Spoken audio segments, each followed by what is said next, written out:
प्यारे विद्यार्थियों, मैं डॉक्टर ज्योत्सना स्वर्णकार, सहायक आचार्य हिंदी, राजकीय महाविद्यालय गावत बाटा, आप सभी का स्वागत है।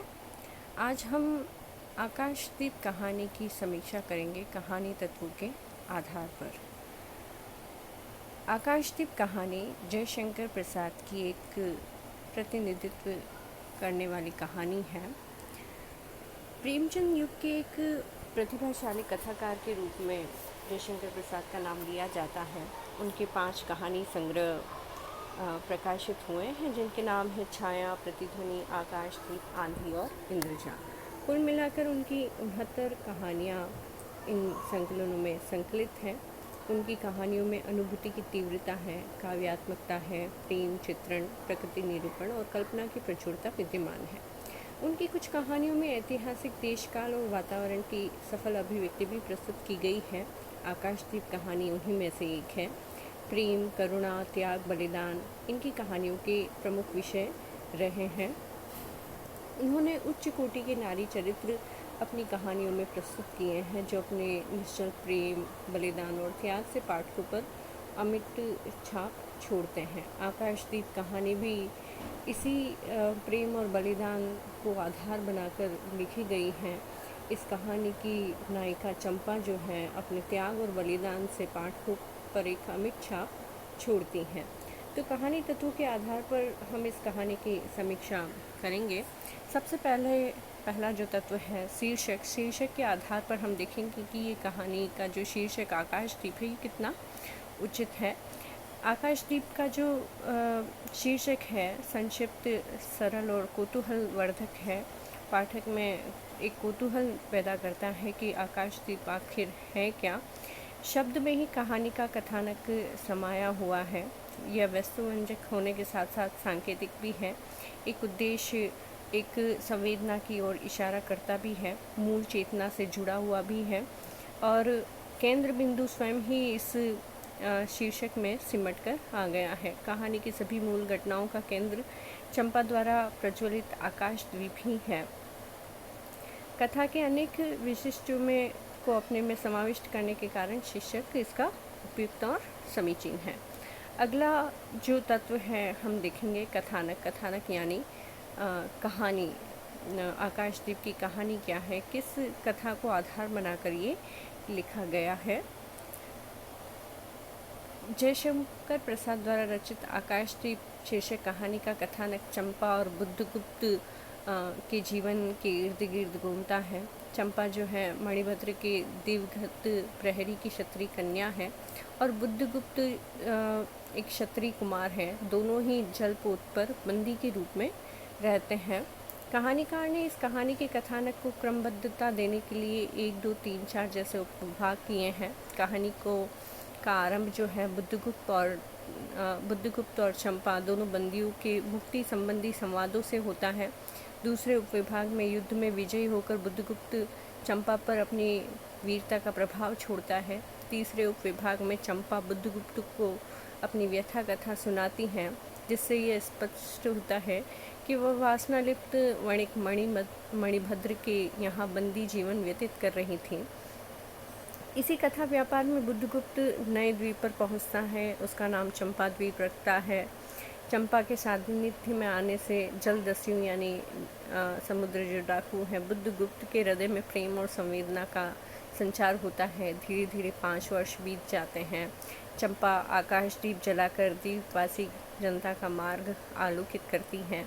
वह अपनी माँ द्वारा जलाए गए आकाशदीपक की परंपरा का निर्वाह करती है। चंपा और बुद्धगुप्त के परस्पर सानिध्य से प्रेम के आविर्भाव के साथ साथ बुद्धगुप्त की जो दस्युगत नास्तिकता है वो समाप्त हो जाती हैं। उसमें मानवता और मृदुल भावनाएं उत्पन्न होती हैं। उसका हृदय और मस्तिष्क दोनों ही परिवर्तित हो जाता है। वह संवेदनशील हो जाता है। बुद्धगुप्त के यह कहने पर कि वह उसके पिता का हत्यारा नहीं है, चंपा प्रेम और प्रतिशोध के अंतर्द्वंद से जन्मे संशय में बंध जाती है। वह एक तरफ बुद्धगुप्त से प्रेम भी करती है, लेकिन उसके मन में कहीं न कहीं बुद्धगुप्त को लेकर संशय भी रहता ही है। इसलिए चंपा बुद्धगुप्त के साथ न जाकर उस द्वीप के निवासियों के साथ ही रहती हैं, वह महानाविक के साथ भारत नहीं लौटती। चंपा आजीवन उस दीप स्तंभ में आलोक जलाती रही और एक दिन काल कवलित हो जाती है। इस कहानी का कथानक प्रतीकात्मक होते हुए भी सेवा, त्याग, प्रेम की भावना से कथानक को गतिशील बनाता है। अब हम आगे का तत्व देखेंगे, पात्र और इसके चरित्र चित्रण। प्रसाद जी की पात्र योजना बड़ी ही उदात्त होती हैं। उसके जो पात्र होते हैं, उनकी कहानियों के, उनके नाटक के जो पात्र होते हैं, बड़े ही उदात्त होते हैं। प्रेमचंद और प्रसाद की कहानियों में यह सबसे बड़ा अंतर है कि प्रेमचंद के जो पात्र हैं वो समाज से सीधे जुड़े हुए हैं, जबकि प्रसाद के जो पात्र हैं बड़े ही उदात्त हैं, वीरोचित हैं और ऐतिहासिक है। सबसे बड़ी बात, वो अधिकांश ऐतिहासिक है। वो एक समाज से जुड़े हुए या एक इतिहास का विषय बन चुके हैं, तो बड़े ही उदात्त हैं वे। प्रेमचंद के पात्र तो अपने ही जीवन में रोते धोते अपना जीवन व्यतीत करते हैं, एक यथार्थ प्रस्तुत करते हैं, जबकि प्रसाद के पात्र बड़े उदात्त होते हैं, अपने त्याग, करुणा, बलिदान के माध्यम से समाज को एक अच्छा संदेश देते हैं। तो उनकी पात्र योजना बड़ी ही उदात्त होती है। उनके अधिकांश पात्रों का चयन जो है भारत के प्राचीन गौरवमय अतीत से होता है। और इस कहानी में भी चंपा और बुद्धगुप्त दो मुख्य पात्र हैं। सभी अन्य पात्र जो है वो कथा प्रसंग के अनुचित सम्मिलित कर लिए गए हैं। चंपा के माध्यम से कहानीकार ने अंतर्द्वंद, कर्तव्य निष्ठा और उत्सर्ग की भावना को चित्रित किया है। चंपा के चरित्र का ताना बाना मानवीयता के उच्च आदर्शों के धागों से बुना हुआ है। उसके आंतरिक द्वंद्व का सजीव चित्रण कहानीकार ने किया है। बुद्धगुप्त भी वीर, साहसी, सौंदर्य का उपासक, कर्मठ, संयमी एवं आदर्श प्रेमी है। प्रसाद जी की इस कहानी के पात्र भी स्वाभाविक, सजीव और मनोवैज्ञानिक आधार पर पूर्ण रूप से खरे उतरते हैं। चरित्र चित्रण की दृष्टि से यह एक सफल कहानी है। अगला जो तत्व है वह है उनका कथोपकथन या संवाद। इस कहानी का जो कथोपकथन है वे संक्षिप्त है, नाटकीय है और अर्थ गंभीर से परिपूर्ण होने के कारण सजीव, मार्मिक और प्रभावशाली है। कहानी के पात्र स्वयं के संवादों द्वारा अपना परिचय प्रस्तुत करते हैं, कहानी को आगे बढ़ाते हैं, वातावरण की सृष्टि करते हैं और एक तरह से पात्रों के चारित्रिक विशेषताओं को भी उजागर करते हैं। एक उदाहरण हम देखते हैं जो कहानी के प्रारंभ में ही आता है। ये जो संवाद है बुद्धगुप्त और चंपा के हैं। बंदी, क्या है, सोने दो। मुक्त होना चाहते हो? अभी नहीं, निंद्रा खुलने पर चुप रहो, फिर अवसर न मिलेगा। बड़ी शीत है, कहीं से एक कंबल कोई डालकर जाता, शीत से मुक्त करता। आंधी की संभावना है, यही अवसर है। आज मेरे बंधन शिथिल है, तो क्या तुम भी बंदी हो? तो जैसा कि हमने पढ़ा, ये जो संवाद है दोनों की स्थिति को बताने वाले हैं, वातावरण की सृष्टि करते हैं, कथा को गति प्रदान कर रहे हैं।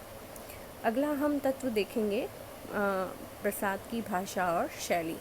प्रसाद की भाषा जो है वैसे तो कलात्मक, काव्यात्मक होती है, प्रसंग के अनुकूल होती हैं, लेकिन उनकी जो भाषा है वो संस्कृतनिष्ठ और परिष्कृत होती है। एक आम साधारण व्यक्ति की जो बोलचाल की भाषा है वो उनकी कहानियों में नहीं मिलती।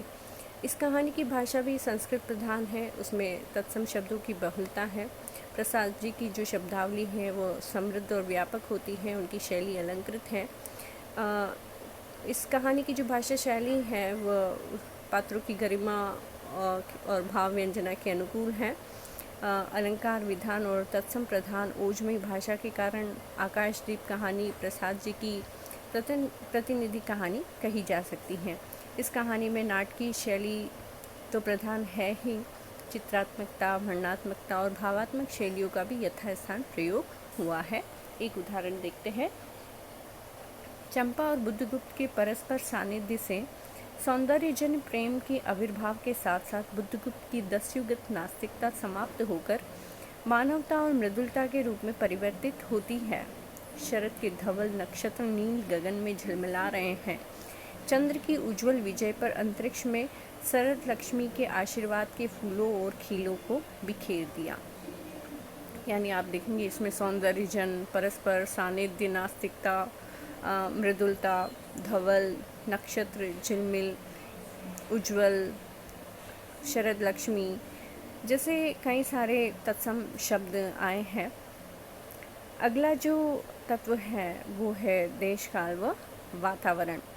प्रसाद जी ने अपनी कहानियों में देश काल और वातावरण का यथोचित निर्वाह किया है। आकाशदीप कहानी में भी वातावरण जो है ऐतिहासिक है, उनके पात्र काल्पनिक है।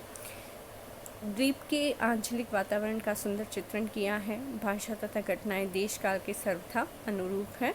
वातावरण को सजीव करने के लिए चित्रात्मक शैली का प्रयोग किया गया है। एक उदाहरण के रूप में हम देखेंगे, समुद्र में हिलोरें उठने लगी, दोनों बंदी आपस में टकराने लगे। पहले बंदी ने अपने को स्वतंत्र कर लिया, दूसरे का बंधन खोलने का प्रयत्न करने लगा। लहरों के धक्के से एक दूसरे को स्पर्श से पुलकित कर रहे थे। मुक्ति की आशा, स्नेह का असंभावित आलिंगन, दोनों ही अंधकार में मुक्त हो गए।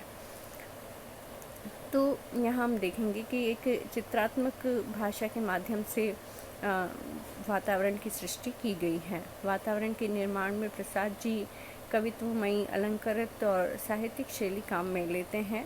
प्राकृतिक दृश्यों का बड़ा ही कुशलता से वो वर्णन करते हैं।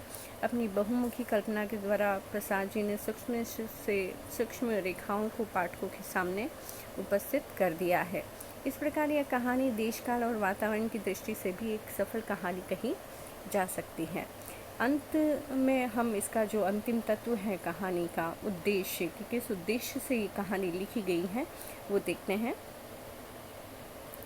प्रसाद जी का साहित्य जो है हमेशा से आदर्शवादी रहा है। उन्होंने कहीं भी समाज में जो समस्याएं हैं या यथार्थ है उसको लेकर नहीं लिखा। समाज में हमेशा एक आदर्श रचना ही उन्होंने प्रस्तुत की है कि समाज हमेशा ऐसा ही होता है, ऐसा होना चाहिए। इसी कल्पना को लेकर, ऐसे आदर्श को लेकर उन्होंने अपनी रचनाएं लिखी हैं। तो प्रस्तुत कहानी में भी भावना की अपेक्षा कर्तव्य निष्ठता का आदर्श प्रस्तुत किया है। चंपा एक आदर्श प्रेमिका है और इन सबसे ऊपर उसका जो उत्सर्ग भाव है उसको प्रस्तुत किया है। वह अपने कर्तव्य का पालन करती हुई अपने व्यक्तिगत प्रेम और जीवन को समर्पित कर देती है। उसका चरित्र एक आदर्श उदात्त नारी का चरित्र है। कहानीकार का उद्देश्य उसके चरित्र के माध्यम से समाज में प्रेम का आदर्श स्वरूप उपस्थित करना है, जिसमें कहानीकार को पूर्ण सफलता मिली है। इस प्रकार हम देखते हैं आकाशदीप कहानी की कथा वस्तु जीवंत तथा मार्मिक है। चंपा प्रेम, कर्तव्य निष्ठता और राष्ट्रभक्ति के प्रति सजग है। वह अपने प्रेम का बलिदान करती हैं तथा प्रेम के गौरव की रक्षा के लिए स्वयं का आत्मोत्सर्ग भी करती हैं। निष्कर्ष रूप से कहा जा सकता है कि प्रस्तुत कहानी कला की कसौटी पर खरी उतरती है। उम्मीद है आप लोगों को आकाशदीप कहानी की समीक्षा अच्छी लगी होंगी। धन्यवाद।